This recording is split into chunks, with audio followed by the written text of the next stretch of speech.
hinangaan ng maraming netizens ang panibagong video ng actress-vlogger na si Ivana Alawi sa kanyang YouTube channel kahapon, August 13, 2024, dahil sa ipinakita nitong kabutihan sa mga taong nakasalamuhan nila nung oras na yun.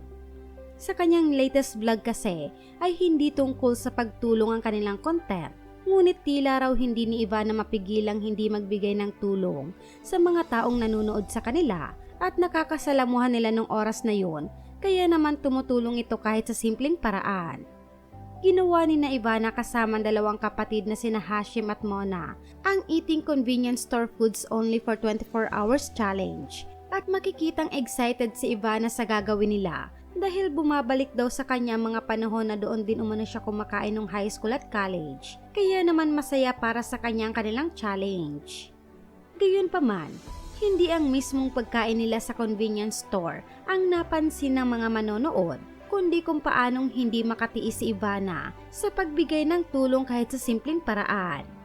Sa unang store kasi, ay pinapili niya ang mga stops na nandoon ng mga gusto nilang kainin upang masabayan sila ng mga ito sa pagkain.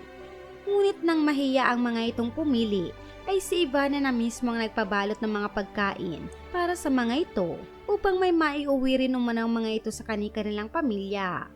Sa tuwing may bibili rin ay sinasabihan niyang pumili pa ng iba at siya na raw ang bahalang magbayad.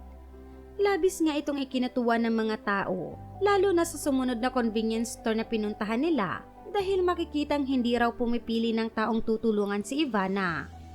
May nakita kasi itong tila mag-inang nanonood sa kanila mula sa labas at pilit niya itong pinapapasok dahil welcome naman umunang lahat sa naturang store. Ngunit hindi niya napilit ang mga ito, kaya naman pinagpili niya na lamang din ito ng mga pagkain. Dahil nga sa simpleng kabutihang ipinakitang ito ni Ivana ay hinangaan siya ng marami.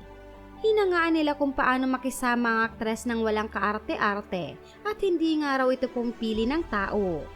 Naritong ilan sa kanilang mga komento. Siya ang vlogger na dapat nating suportahan. Bukod sa mabait ay sobrang generous pa, kaya sobrang blessed. Always making a way para maibahagi sa ibang kanyang pagpapala. Samantala, naantig din ang puso ni Ivana sa isang babaeng matanda na nagsabi sa kanya na umiyak sa pagkawala ng karakter ni Bubble sa Batang Quiapo. Kaya naman ipinaliwanag ni Ivana at binigyang linaw niya ang totoong dahilan ng pag-alis niya sa nasabing serye. Mga pahayag ni Ivana.